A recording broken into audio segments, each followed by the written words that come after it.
Hello and welcome back to part 2 of Chewing the Cud, Season 2, Episode 11, Dairy and Technology. Again, our guest is Mike Jones, Dairy Technical Manager at the Southwest Dairy Development Centre. If you haven't already listened to part 1 of this episode, then I'd recommend that you do, or listen to this first and then go back and listen to part 1. Either way, we hope you enjoy. Cows have an SCR heat time collar on which goes with the robots. They've also got a SmaxTex bolus inside them as well. Right. So we are doubling up on rumination and activity. Sure. And it's up to the herdsmen how they use that information. But I've then got the added benefit of knowing when a cow drinks water and how much water that cow drinks every day as well. Yeah. And when we're looking at outcomes of what heat stress does to cows, we know the approximate dry matter intake of the cow. We know how much milk she's given, the quality of that milk. We also know whether she was grazing grass or not going outside at all. We know how much water that animal drank each day. And it does change with dry matter intakes. Yeah. So we should point out here that the herd, while it's robot, does have the facilities at a certain stage in lactation and weather prevailing, which it currently isn't, given that we're now in April and cows still aren't out, to go out and graze, hasn't it? Yes, and that is part of the current remit that we have here. We're also involved with some projects with autonomous measuring of grass. That's satellite?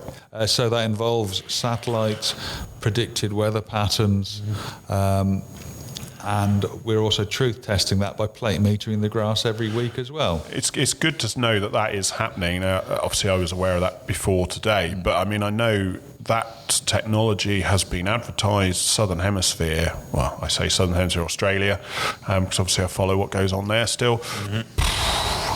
But 5, 6, 7, 8 years probably, you know, that's there. I mean, I know a lot of it with cloud cover, which we're not the greatest at being free of cloud cover.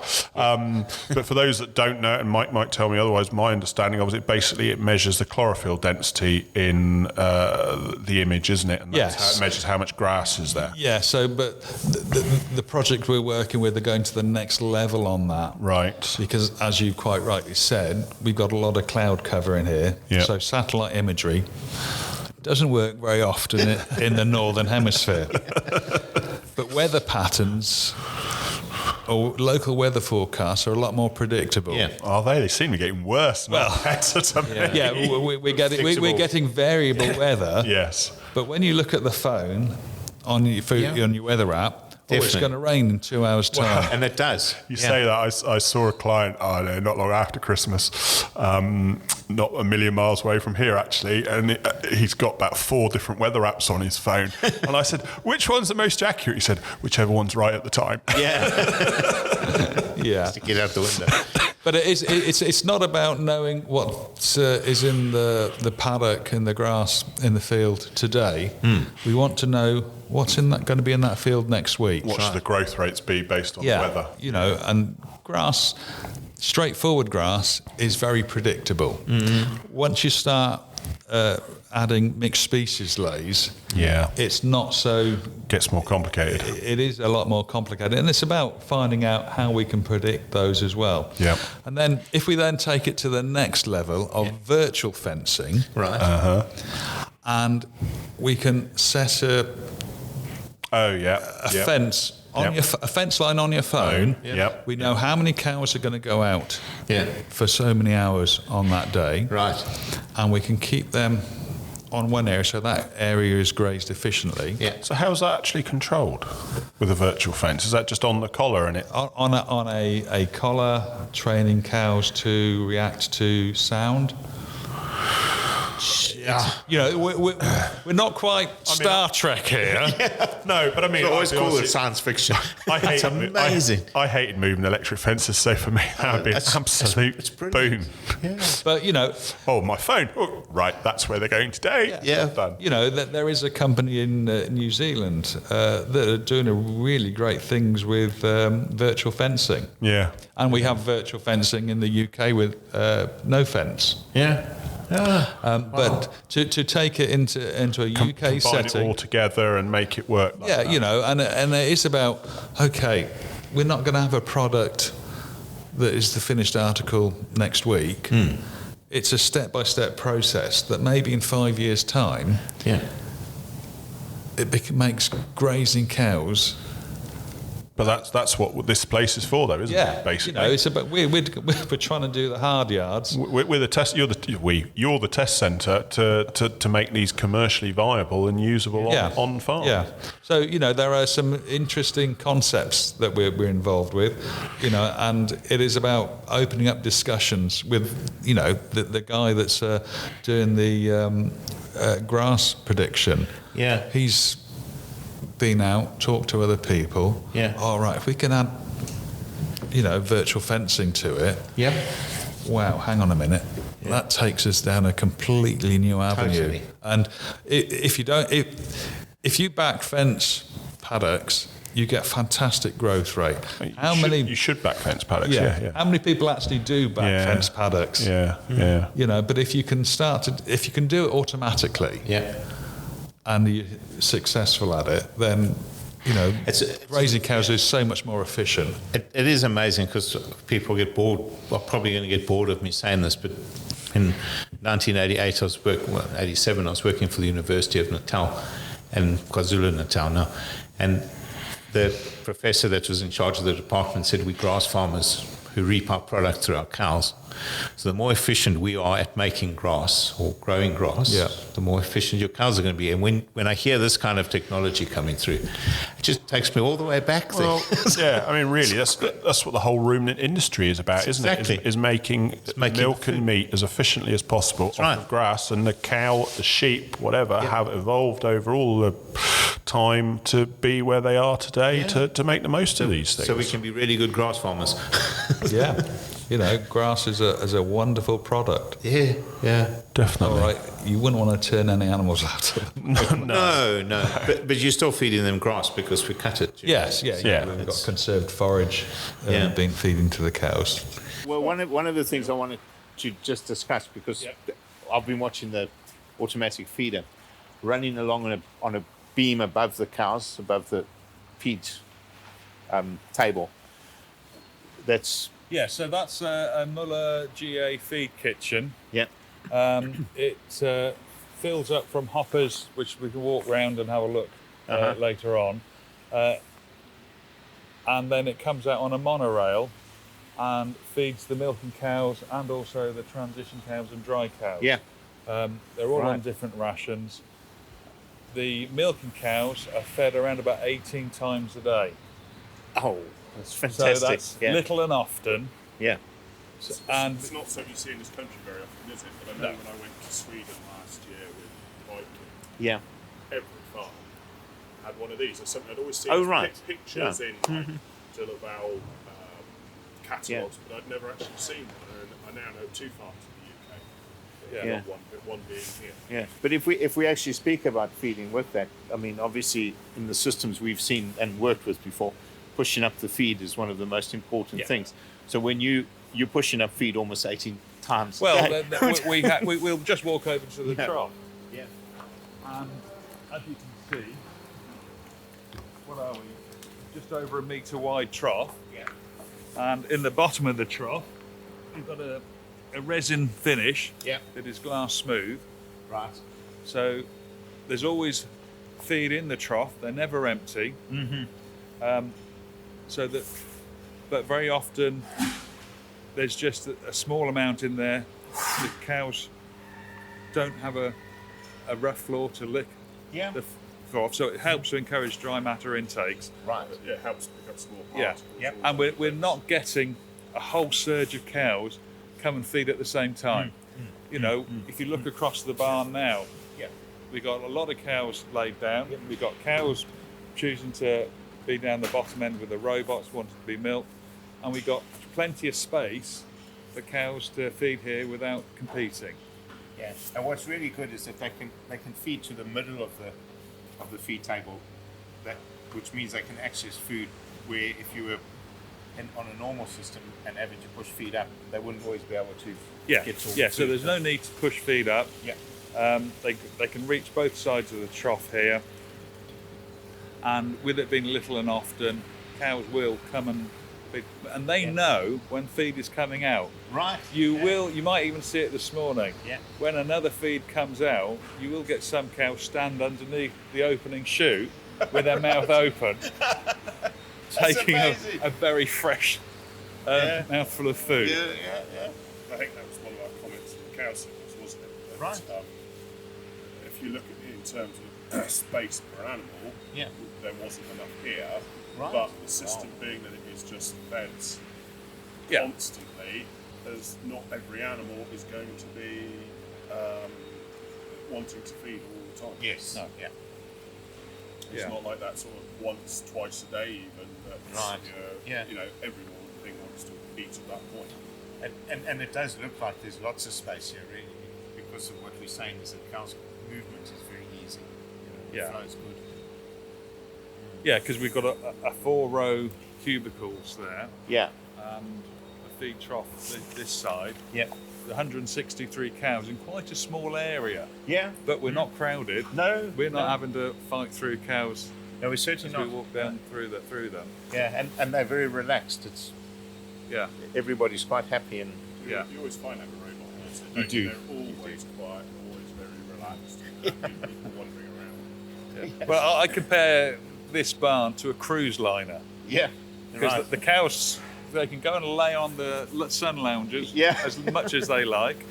They got the all-day buffet topped up throughout the day, nearly every hour. And then if they want a bit of cake, they just go down to the robots and help themselves. And they've got drinks supplied in the water trough at all times. Clean water. Right, we're back outside in the kitchen, in the wind. Neil, you've not seen the kitchen here before.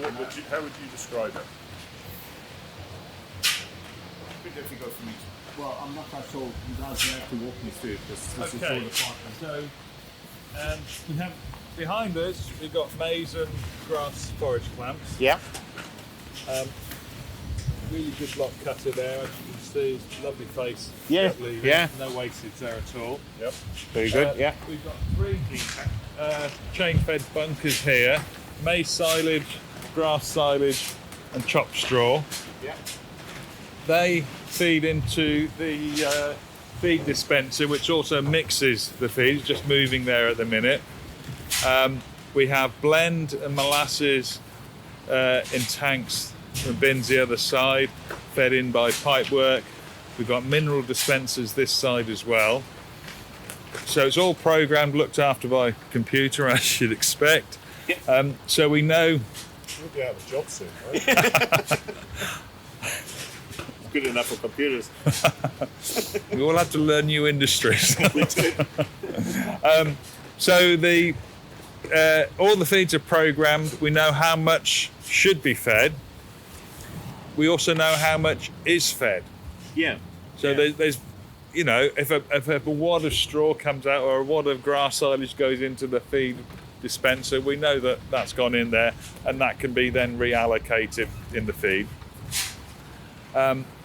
So what this is doing is taking out the human error element. You know, on a Sunday morning, after a heavy Saturday night, you pick up a shovel full of blend at the JCV, the loader, you tip it in, concentration goes, there's another 100 kilos of blend gone in. No one will know about that. That never happens, of course. No, of course not. Not on any farm, farm. We've all done it. Got a bit of caustic wheat, and we want 50 kilos, but a lump goes in, and it's suddenly 100 kilos. That's right. Yeah, that's right. Yeah. So basically, what we've got here is the ability to know exactly what is being fed, so the ration is correct every day of the year. Cows are really good at consistency. They love consistency. If we can feed a consistent ration, if we can milk them consistently, put the feed out consistently, look after them consistently, they give us consistent results. They do. So, you know, this is, I think we're going to see similar systems to this on new dairy units going forwards. Yeah. You know, there's various companies now doing automatic feeding. It's not going to suit every system. the next step from this is, you say, the kitchens with the robot feeders, isn't it? Yeah. Whereas this is on a rail, but some companies now offer a system where it mixes it dispenses like this into a tub, it mixes, and then it follows the track and puts it out in a conventional way, but with a robot rather than a tractor-led feed. Yeah. Again, it's taking the human labour element out of it. Yeah. That allows people to go and do other things, to manage cows, look after cows. Yeah. Or, you know, if you were a small family farm, it allows more time to go and do other things. That's right, absolutely. Quality of life. Yeah, quality of life. Yeah. Because as we said, it's not that easy to get labour, and if you're going to find labour-saving devices like this, you will have more time and you will be able to organise your life better. That's right. Flip it on that. You've been here. Have there been any abject failures in that time that you very quickly went, no?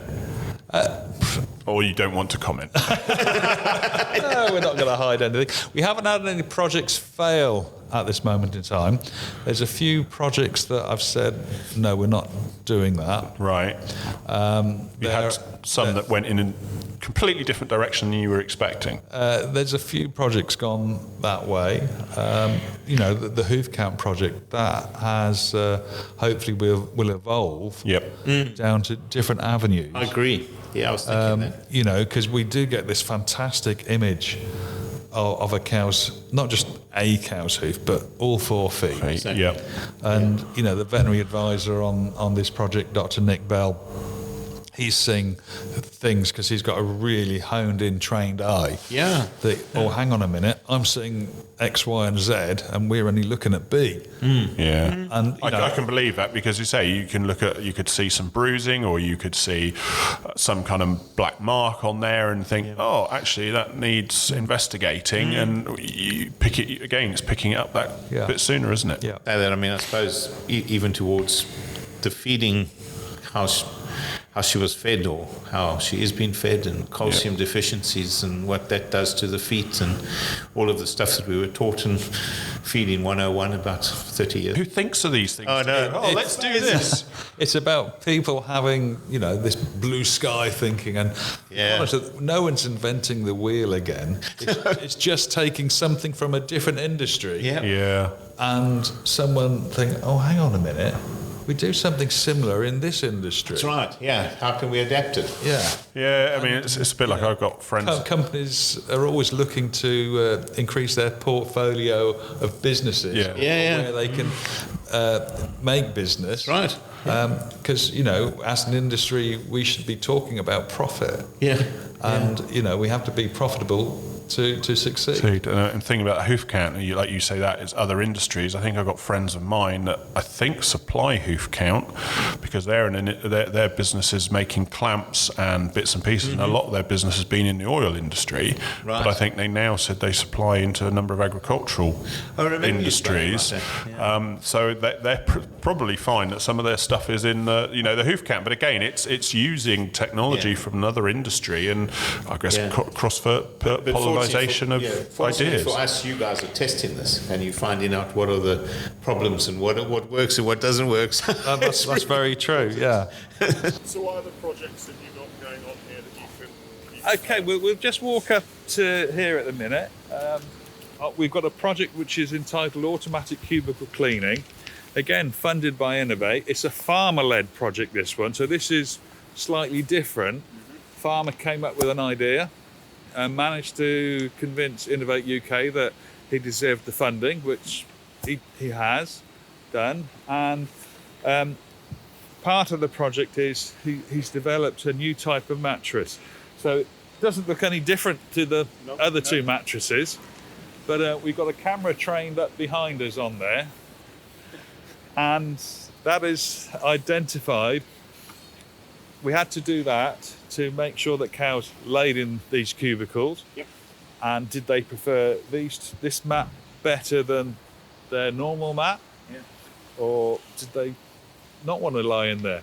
The proof in the pudding is that the occupancy is exactly the same as the other mats. Right. So, Okay. and the cows made their own decisions on that. While they're empty, ironically, they're empty as we're stood here. Yeah, but the sowers, the ones either side. Yeah. But the internal inside of this mat is compressed sheep's wool, Okay. which is Okay, supposed to rather have. than rubber. Yeah, so it's compressed sheep's wool. It's supposed to have better insulation properties, Right. and it is taking the raw product, sheep's wool, Yeah. which is not a very valuable product, unfortunately. It's not anymore, no. And again, it is renewable, recyclable. It's gone through a process. Yeah. It comes out of the insulation industry, funnily enough, put into an agricultural setting. Yeah. So if they can make this It's a good point. cost I bought a effective. mattress the other day from a mattress shop, and they told me that they'd used wool. Oh, When yeah. they actually told me that, and I had to decide between two mattresses, I took the one that used wool. I would offer to do a drop test between that and the standard mattress, but as I'm holding the microphone, it's probably not a good idea. It is clean enough to actually do it, that's for So sure. how is it supposed to be self-cleaning? Yeah. Right, another part of the project Yep. is Darren, the farmer involved with it, has developed a machine that will clean the cubicle bed off using water and peracetic acid and leave a sterile dry bed afterwards. So again, it's in that concept phase, Yeah. Yeah. and Tweaked and developed. so we've got a 1/5 scale model Yeah. of that here. Right. And that will now go back. We've had a look at the concept. The concept works. Yes. It's And about should say that they're feeding again. As you say, you mentioned earlier, 18 times a day, and we can see that just at the time we've been yeah. in here. Yeah. So that the concept works. It's about then tweaking refinements. Right. Making it usable. Yeah. Yeah. And again, it's someone's had the idea. Yeah. Innovate UK has funded Yeah. the project. UK Agri-Tech Centre is project managing it, making sure that deadlines are met, making sure that the spending is spent correctly, and it's ongoing. Yeah. So how long has it been in so far? So these two mattresses have been here for a month. Okay, not very long. No. So and that's it. There's a lot of, now that the cows are settled here, they're happy here. I'll tell you what, if you hold that, I'll go this side on you. Just going to do a drop test. Andrew's about to do a drop test. So on I'm the doing mattress. a drop test on the normal mattress Got first. that idea when I kept pushing my fingers into it, but that wasn't working good enough. Here we go. And I've got sawdust all over my knees. Right, Is that good? Yeah, that was all that. Okay, so Andrew's done the first one, which is not the mattress. Now I'm doing the mattress. So now this we're is the concept.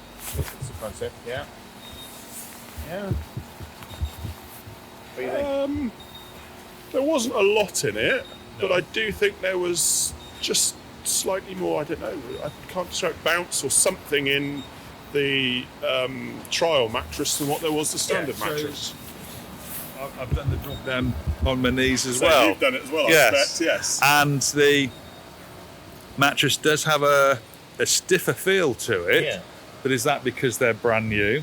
Yeah. But the actual bounce back, so to speak, It definitely felt it's a bit more cushioned. yeah. I think the word is it's cushioned rather than just feel like a sponge. Yes, The it ri- is. That yeah, one, yeah. that's. I was struggling to, but the standard one you went down, it felt good. Yeah, yeah. It was just, it felt that was it.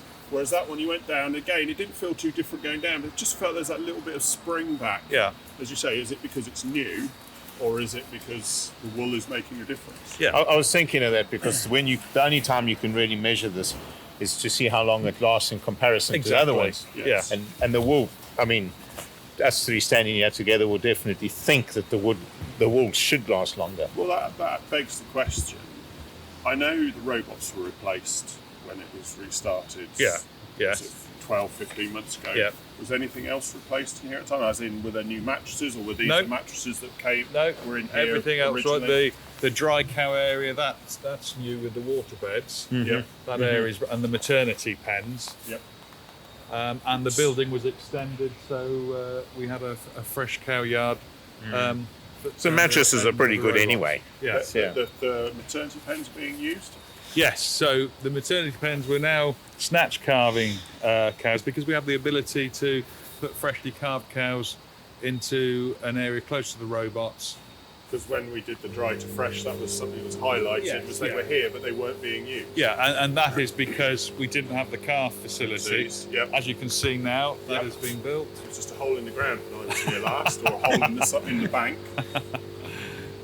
Yeah, so that has now been built and everything is working really successfully. There's 3 different types of cubicles. Yep. So on the milking cows, we've got the green plastic cubicles, which are made by Easy Fix. I wasn't going to name any names. Well, more because I remember when we did the cow sitters course here, you can't see it today, but it was definitely noticeable. I can't remember which type it was, but there was one type of cubicle that the cows seemed to prefer a lot less. Yeah. Those rows were empty, whereas today you look at it and you wouldn't really notice too much difference. Yeah, so we got the plastic cubicles on the outside rows. The centre head-to-head row are steel framed ones. Now, yes, cows do lay, or they prefer the outside rows. Now, is that because they're not laying head-to-head? Is there more airflow through there? Is it because they're flexible? I don't know what the answer is. But what we do find is that actually it's quite unusual at the minute. We've got cows laid here on the Easy Fix cubicles that as long as they lay the same way, they don't shorten the cubicle. Whereas this cow here has moved the partitions further over, and we've lost the cubicle space. Yes. So you see she's flexed it too much the other way, and so it's narrowed up the one next to her, and therefore effectively removed the cubicle. But we don't get 100% occupancy of cubicles because the cows please themselves. Some are busy feeding, some are busy getting milked. We've got a lily collector coming past us again, and as you can see, the cows don't worry about them at all. And then in the dry cows, we've got those cows are on water beds with a cranked neck rail. So these are, should say, the milkers are just on mattresses with saws. Yes, yeah. So it's just a point of difference. Thinking of you, Mike, and how I know you, you must be like a kid in a candy store every day. You must be. I very much enjoy coming to work. My first love is dairy cows. For some reason, I've ended up going down an avenue of technology. Yep. I don't know where that's come from, but when I've sort of looked at, I've got a younger brother who is very much involved in the semiconductor mobile phone industry. Yep. He, did a great job in that part of the industry world. And one of my late grandfathers actually worked at Bletchley Park. Okay. So, Yeah, it's there. It's been there all the quite time. well, but hang on a minute, I'm a bog standard farmer at the end of the day. Just shows you. We pleased you here anyway. Well, It's definitely. really good. And many thanks for having us today. I think it's been fantastic. As I say, it's been on the cards for a little while. It's just been tying in the time and the date for everything. So we've come to the back of the robots here where cows get shed out, and the red cow in front of us has just gone under a Herd Vision body condition score camera. That's fairly recent, isn't it? So we've always had the body condition score camera here, but what I'm going to show you is this. You didn't notice this just now. So we've got another camera here, right by the side of it. Yeah, I should say that's sort of below knee level, isn't it? Yeah, so this is a thermal imaging camera on another project, on a theoretical project, looking at hotspots, inflammation around the cow's hoofs and lower leg inflammation. So the thermal imaging should be able to identify cows that have, inflammation, warm feet. Yeah. Again, it has to go through machine learning, artificial intelligence. So the camera there is taking the image. It can recognise all 4 feet as the cow comes past. It is then having to sort out whether that the temperature is normal or whether it's warm, which would then indicate inflammation and that then need treating. Yeah. So how long has that been in place? That has been in place again about 6 weeks. Okay, so new. So really early days. And the Herd Vision camera, every cow comes underneath here once a day. So how long has that been? That's been here since we got going again with cows. Herd Vision are doing some really interesting work on body condition score. Yes, body condition score, we all ought to do more of it. We never have time. It is very subjective. Yeah. So that gives us a true score. I've taught people to condition score, and I remember on one farm, he'd sending me monthly results, the herdsman. I'm like, what is going on? There's something wrong here. Went back with them, and he was over. I can't remember which way it was, but his scores was half a point different than what I would score. Yeah. But once I knew that, it then made a lot more sense what he'd been sending me. And I know, as I've said to people, that I know we score them 1 to 5, but you almost need too fat, too thin, and just right. Yeah. In a lot of ways, that's all you need. It doesn't matter if she's a 2.75 or a 3. She's where she wants to be. So, what a Herd Vision are saying at the minute, they've looked at an awful lot of body condition score of animals and how it affects outcomes. Yeah. So, if a cow changes body condition score from drying off to calving by 0.14, wow, her fertility can be massively affected. I think off the top of my head, it's a 40% change in fertility. Is that either way or up or down, or mainly down? Yeah. You know, we all know that if a cow loses body condition score between drying off and calving, or very rapidly after calving, there's a problem. Right. And fertility is the first thing that's affected. But it's also, it comes back to John Huxley's work, doesn't it? Do lame cows go thin or thin cows go lame? And it showed that any cow that rapidly loses it post-calving, particularly under 2 1/4, is more like, has a much higher percentage chance of going lame than if she doesn't do that. So it's tying all in together. Yeah. It is, but basically the camera takes a photo of this cow every single day, so it can then measure it against yourself. Yeah. So basically you can see it. How quick is a cow going to lose condition overnight? 2 days? Significant. A cow will change a little bit every day. Yeah, so you can actually pick it Yeah, and 0.14, even the really trained eye cannot detect that. No. So no way. I'm guessing again it's got to be AI learning. Yeah. Yes. Are you or somebody else coming in to score them, or were doing that to start with? The camera gives you the image. Yep. The algorithms then work it all out. Yeah. I think when a Herd Vision camera is set up originally on a new herd, there is an element of body condition scoring manually done as a comparison, just to set where you are. That's right. You've got to have a starting information. Because it's always interesting to me in the many moons ago that when we were weighing cattle, and the first sign of a cow not being happy is when it weighs it. And that actually gave me an indication of the problem even faster than like measuring her temperature. Before she had got it on, she got to weight. And this kind of condition scoring filters into that, which is absolutely vital.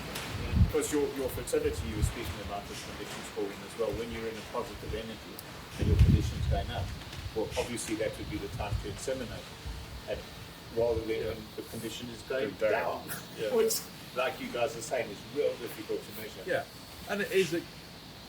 We're bombarded with all this information, and if we can get it filtered out to the information we actually require, that is the next step forward. And they're management aids that actually mean something. Right. So taking you've talked about between dry off and calving. What about post-calving? How quickly are you seeing cows back in positive energy? So therefore, put the condition back on post-calving. Off the top of my head, I don't know. Fair enough. I'll ask you that next. But that's right. I mean, but the thing about the question, I suppose, is that every single cow is going to differ, and how quickly they go back into energy, and also your transition period. So if they've had a bad transition period, well, it's going to take them a lot longer to get to the positive. And some cows, milk production-wise, will be lower. They're going to get there quicker. So I brought you into the robot, and we're going to talk about a project. This is led by Oxi-Tech.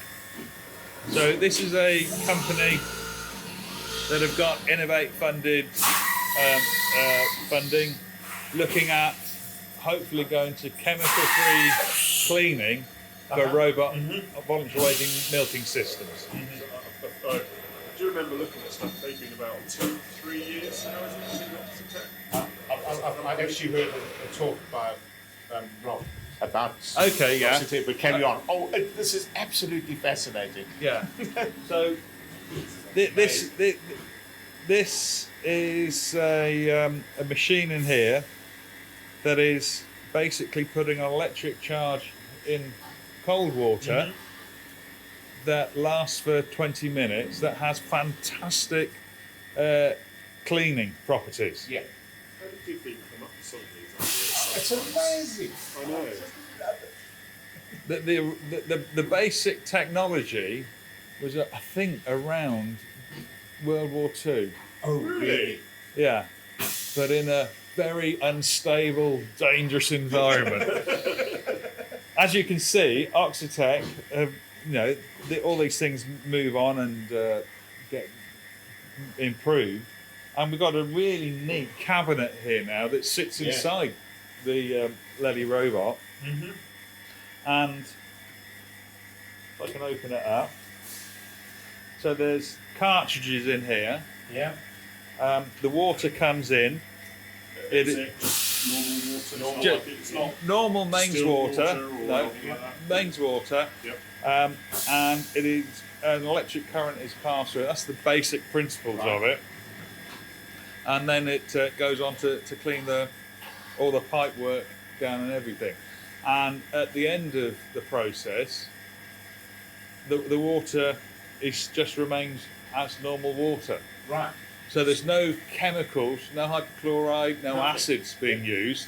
So is that on every robot or just on this one? So we've got this one to start with. Robots 2 and 3 also have an Oxi-Tech system in as well. Yeah. We're about to go live with them. We had to make sure everything was right, baseline, get everything that was needed to be tested, to know where we are normally, what happens when it's switched on, what happens when it's switched off again.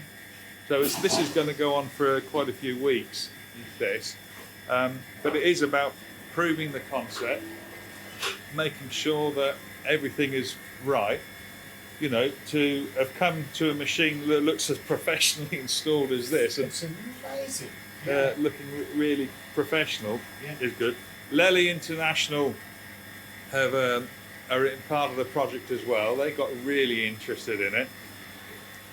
If you think about it, if you can remove all the chemicals out of dairy parlours, not just in the UK, but possibly right across the world, that's a huge saving. And that's only the dairy industry. Yeah. So that then, people talk about carbon footprint and all the rest of it, reduces that straight away. You've got clean water being used. Any wastewater is returned to back how it was, Sounds too good to be true, really, doesn't it? It really does. Yeah. But that's about, proving these concepts Yep. and taking it to the next level. That's all it does, is it electrifies the water. And That's the basic principles of it. Yeah. I'm sure there's a lot more science sure in it there is, that but I don't But there's understand. nothing added to the water. Really. No, there's no And chemicals. then, as you say, after sort of 20 minutes, Yeah, it just returns to normal water. But it purifies everything you pump it to. Yeah. So it cleans everything. And you haven't with the huge, you and I were discussing electricity bills. It's not huge amounts, I suppose. No, it's I think, if I remember correctly, it's using the same amount of power as a laptop would. No. Yeah. Isn't that just amazing? I had heard about this, but to be able to actually see it now like this, absolutely fantastic. Yeah. Yeah. So, we've got chemical drums, around here. As you would standard acid Yeah. alkalis. Yeah. So if they were all removed, you don't have to keep buying them. You could argue just plastic drums. Everything. Yeah. But even your milk milk factories, cheese factories, the Yeah. all of those cleaning facilities from. Yeah, so if you scale it up, this is sold on to a milk buyer. Why can't the milk buyer be using something like that in their own? Exactly. Yeah. Sustainability of this is by far. It's amazing. Does the water not be a certain quality? It's mains water. Yeah. That's going to be pretty high standard. Yeah. One would thought from. But just things like. But there's no need to heat the water. Yeah. So it's just cold water. So you're using less power to heat that You're not water. getting the hot wash heat, right? No hot wash. So that's saving on that side of things Yeah. as well. Yeah. But it will be interesting, I suppose. I mean, like everything, as you develop it, you'll start looking at quality of the water, and maybe you can use a lesser quality water, maybe from a borehole or something different in the long run. But quite possibly. But you Yeah. wouldn't want. You'd want to use clean potable water. Yeah. Because Not recyclable. we're producing a human food product at the end of the day. Yeah. So we all have to. I mean, this is part of the that's right. project. It's about ironing out what can and can't be done. That's right, exactly. Everything has to be tested. There's milk samples, water samples. There'll be swab tests on internal pipes being done, just to make sure that what it is claimed to do, it does. Yes, that's Are right. the milk buyers on board with it? Yeah. That's what I was going to say, because they would be in terms of chemical, but they've obviously got to be comfortable that something might show up abnormally, Yeah. and there's a reason why, because it's part of the test. Yeah, but and that's one of the qualities, part of the test in the project, is that milk quality has to be kept an eye on. If total bacteria counts suddenly start going through the roof, where's the problem? And we're doing the hard yards so that when it works, it's an easy option out there that is available to the industry. Yeah. No, you certainly are, which is really appreciated. It is fantastic. But also doing this system where you're testing it on robots, you have far more access to check your bacteria scores, probably as a running concern rather than if it was going through a pilot. Yeah. So the tests that will be done here are going to be really nice and accurate. Yeah. And probably it's another huge advantage to do the tests in a robot system. So you can use it a little bit wider later. But really, I mean, on that note, I'm looking at the time now and thinking it's probably time we start drawing this to a close. Yep.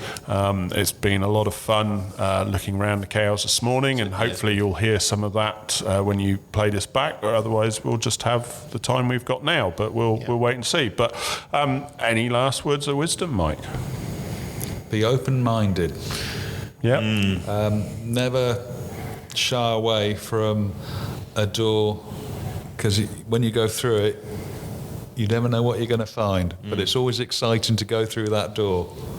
Definitely. So agree with you. Definitely. It's just also the direction that you first set out on might not be the direction you end up at. So true. I was very fortunate in one of my previous roles. I was given the very first heat times to be used Yep. in the country, and the guy who promoted to me, really good friend of mine, Emrys John, said, this will solve all your fertility problems in cows. And I thought, yes, we've heard this from a salesman before. Well, but be quite honest with you, within 6 weeks, I was sold on what heat time could do with cows. That's right. And now, how often do you go around a dairy herd and find some form of activity monitor on that cow? Yeah. That's right. Yeah. You know, 15 years ago, That's right. oh, hang on a minute, they must be making a lot of money. They've got collars on their That's cows. right. But now it's a standard fixture, isn't it? Yeah, 100%. You're even seeing it on herds, let's be blunt, spring calvers that you would not expect to see it. They're the kind of herds you wouldn't think to see technology. Yeah. And some of them are now investing in the technology because they're seeing the benefits from it. Yeah. And, you know, activity monitors have now gone on from not just the finding a cow in heat to the health side of it, that monitoring the cow. Temperature and rumination. Yeah. Rumination, I mean, I still can't, let's be blunt, cow manager, it comes up time and time again. And I remember sat there talking to somebody and they're like, it measures rumination. Now, to me, rumination was a collar on the neck, that's how you measure it. And I'm like, how does it measure rumination? Somebody has sat there and worked out how she moves her head while she's chewing and ruminating, and that's how they measure rumination. And again, you're thinking, how? Who thought that one out? Who thought that one out? But it's amazing that it's there. No, it's still there. In my early days, I worked with a herd manager who used to smoke roll-ups. Yep. And he'd used to go and lean against a gate Yeah. and, you know, do his roll-up. And I'm thinking, oh, hang on, I want to get on to the next job. Let's crack on, I want to finish. But I quickly learned that was the most valuable time that he spent looking at cows that morning, because he was doing it automatically, but looking at the cows. Automatically, he was rolling his cigarette up subconsciously. Yep. But he was watching all those cows. Yeah. And I learned then that you've got to look at cows. Yeah. The stockmanship's ability is the be-all and end-all. Yeah. And Fully agree. activity monitors, management aids only enhance that stockman's ability. It's just, they're all tools. Yeah. That's all they are. They're not the answer, they're just tools. Well, it's exactly what we've often said about computers. My dad was a professor in computers in like the late 70s and early 80s. Farmers started getting computers. And he actually said to his friends that were farmers, when they said to him about this and how they should do things, he said, the one thing you must never forget is to be a stockman. Yeah. You've got a computer. Don't just sit at your computer. That's not going to run the farm. You need to get out, see your cows, understand what's going on. What you've just said is absolutely, I've always believed that. Thank you. It's stockman. But another thing, those smoking stories, which is always amusing to me, is we always used to say the best heat spotter were people that smoke. Because the guy would sit on a pole having a cigarette and watch the cows. Yeah. If you don't smoke, you never have the time or the patience to actually just calmly sit down, have a cigarette. So let's not promote smoking. Let's just lean on the gate and look at the cows. This is when we were in our youth. I was trying to get a healthier version of that. I know when I was a student at a local farm, we had to do heat detection at lunchtime and whatever. Much to their disgust, I used to bring the paper with me. Yeah. And I used to sit on the gate reading the paper, and they're like, but you're not looking at cows. I said, you know when a cow's bulling, you don't have to see it. Yeah. You just have to hear it. Because you know by the sound that a cow is riding another one. Then you look up and see who's going on and have a good look round. But otherwise, just sit there. Otherwise, you get bored. And so I just used to read the paper. And they Exactly hated it. correct. You get bored and then your mind wanders, or you look at something else. Yeah, you're not actually concentrating. Whereas I used to find reading the paper, and they hated it. But it the point is from what doing Mike it. said. You need to look at cows. Yeah, And then, yeah. Just need to look at them. I think we should say thank you very much, Mike. It's been an absolute pleasure, Yeah, and again, so thank you for your time. And on that note, I guess it's Neil, have you got any? Nothing. last No, words? that's great. Yeah, I think we've spoken enough now.